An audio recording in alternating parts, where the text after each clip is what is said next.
Truth revealed کرتا ہوں کہ اصل میں ہوا کیا ہے. یہاں پہ میں سمجھاتا ہوں. یہ مسئلہ آج تک کسی نے نہیں کھولا کہ تابعین نے رفع الیدین کرنا چھوڑ کیوں دیا تھا.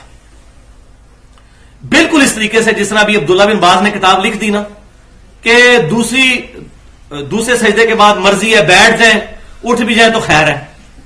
اب وہ اتنی بڑی اتھارٹی بنے ہوئے نا. اب 500-600 سال جب گزریں گے تو لوگ کہیں گے جی دیکھو 500 سال پہلے ایک اتنے بڑے مفتی اعظم اربہن دے کہہ کے گئے نا کہ جی دوسرے سجدے کے بعد نہ بھی بیٹھے تو حرج نہیں. اور ابھی پریکٹیکلی تو امام کعبہ کوئی نہیں بیٹھتا نا, ڈائریکٹ کھڑا ہوتا ہے اور لوگ دیکھ بھی رہے ہیں.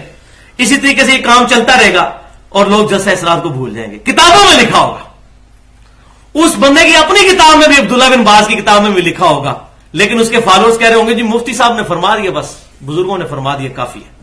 یہ ہوگا.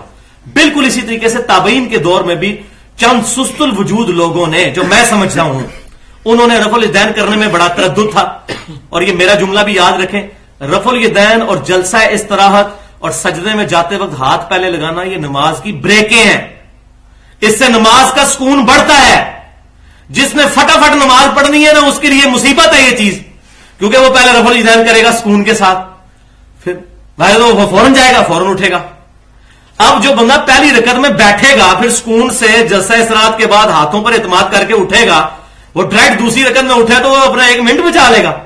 تو یہ سستیاں کرتے کرتے یہ تابعین کے دور میں شروع ہو گئی تھی. کرتے انہوں نے کہا خیر یہ چھوڑ دیں, خیر کرتے کرتے نماز کا حلیہ بگڑ گیا. یہ مجھے سمجھ آئی ہے کہ یہ معاملہ کس طریقے سے خراب ہوا ہے. ورنہ اہل سنت اہل تشیع یہ چند ایک مسائل اتنے کریٹیکل, ان میں یہ متفق ہے رفع الیدین والے مسئلے میں بھی, جلسہ استراحت میں بھی, اور اہل تشیع بھی اس سجدے میں جاتے ہیں پہلے ہاتھ لگاتے ہیں. یہ اتنا بڑا اتفاق کیسے ہو سکتا ہے؟ 2 مختلف سورسز سے احادیث کا جمع ہونا. تو یہ اصل میں مسئلہ اس طریقے سے خراب ہوا ہے, اور یہ سارے کے سارے معاملات پھر بگڑتے چلے گئے, اور اب مصیبت بن گئی ہے ہمارے لیے. ہم بتاتے ہیں لوگوں کو, انہوں نے کتابیں پتا, وہ پوائنٹ بھی انشاءاللہ آ رہا ہے کہ میں اس کا بھی جواب انشاءاللہ دوں گا.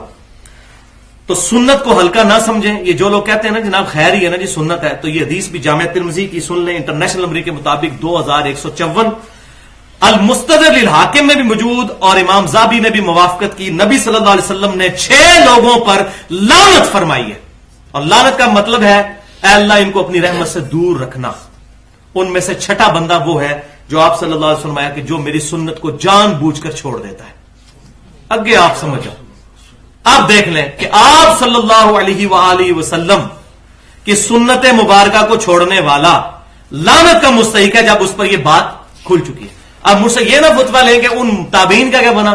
ہم اہل سنت کا طریقہ یہ ہے کہ ہم غلطی پوائنٹ آؤٹ کرتے ہیں, فتویٰ نہیں لگاتے. جس طرح ہم کہیں گے کہ اگر بھائی آپ نے جھوٹ بولا تو آپ لعنت کے مستحق ہو جائیں گے, لیکن آپ کو ہم لعنتی نہیں کہیں گے جھوٹ بولنے پر بھی. اسی لیے ہم یزید پر بھی لعنت نہیں کرتے. ہاں یزید لعنت کا مستحق ہوا, وہ ہم نے قرآن و حدیث سے ثابت کیا, لیکن خود نہیں بھیجتے. وہ خود ہو جائے اس کا, نبی صلی اللہ علیہ وسلم نے لعنت بھیجنے سے منع فرمایا.